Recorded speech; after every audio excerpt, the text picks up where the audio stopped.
This week I got to try the Samsung Galaxy Fold, the new folding phone from Samsung. So these are my first impressions. Starting with the hardware, when it's closed, the phone is quite long and thin, and it fits very comfortably in one hand. A lot of people have pointed out that the phone doesn't fold completely flat, and when I saw photos of that, I thought that doesn't look very good. But actually, when you use the phone, you don't really notice that at all, because you rarely look at a phone from the top down or from the bottom. What I will say though is that this phone is an absolute fingerprint magnet. I don't know why companies make their devices out of this shiny material. When I was filming my review for BBC News, which I'll link to in the description, there was someone from Samsung stood nearby at all times, and every time we had a pause in the recording, they would rush in and offer to wipe the phone down with a cloth to get the fingerprints off. My preference is definitely for a matte coating, so you don't have to wipe your phone on your jeans every time you touch it. Now the phone itself is quite heavy, it's more the weight of a tablet rather than just a smartphone, but it did feel pretty sturdy to me. Obviously we've seen a handful of cases already where the screen has broken in the first few days for some of the early reviewers, and it's going to be interesting to see how that develops. Mine didn't break, and I did give it a good go. I was unfolding it quite aggressively in part of my filming, but the screen was fine. Before we got to try the device, Samsung gave us a sort of slideshow presentation, and one of the first things they said was that if anyone's phone breaks in the first year, they're going to offer them a replacement, no questions asked. And that's quite interesting, because it either means they're really confident in the technology and they won't have to honour that warranty, or they're a bit worried that it is going to go wrong and they want to cover themselves.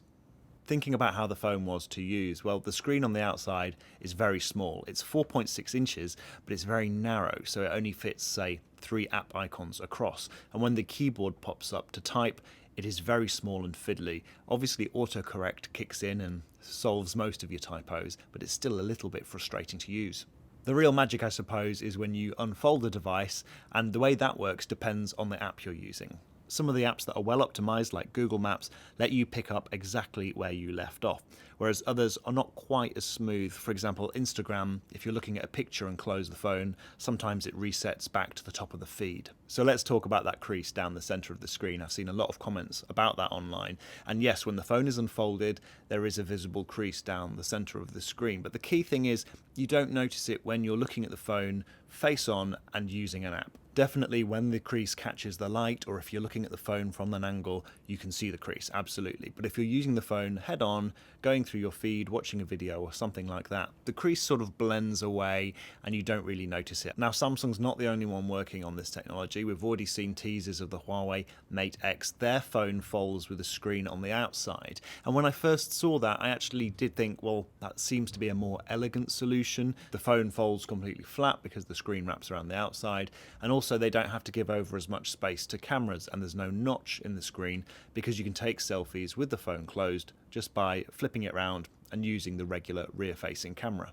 Now, since I've used the Samsung Galaxy Fold, I would say it does make sense as a device. It feels quite natural to use, and I'll reserve judgment until I can try the Huawei Mate X because we haven't been able to get our hands on that yet. Xiaomi, of course, has showed off its idea for a folding phone, and that's a different design again. We are still in the early days of this technology, and maybe where we're heading is a world where we don't unfold our phone every time we want to send a message, but instead we might have these phones folded up in a case where you use it most of the time folded up, but you have the option of unfolding it if you want to watch a movie.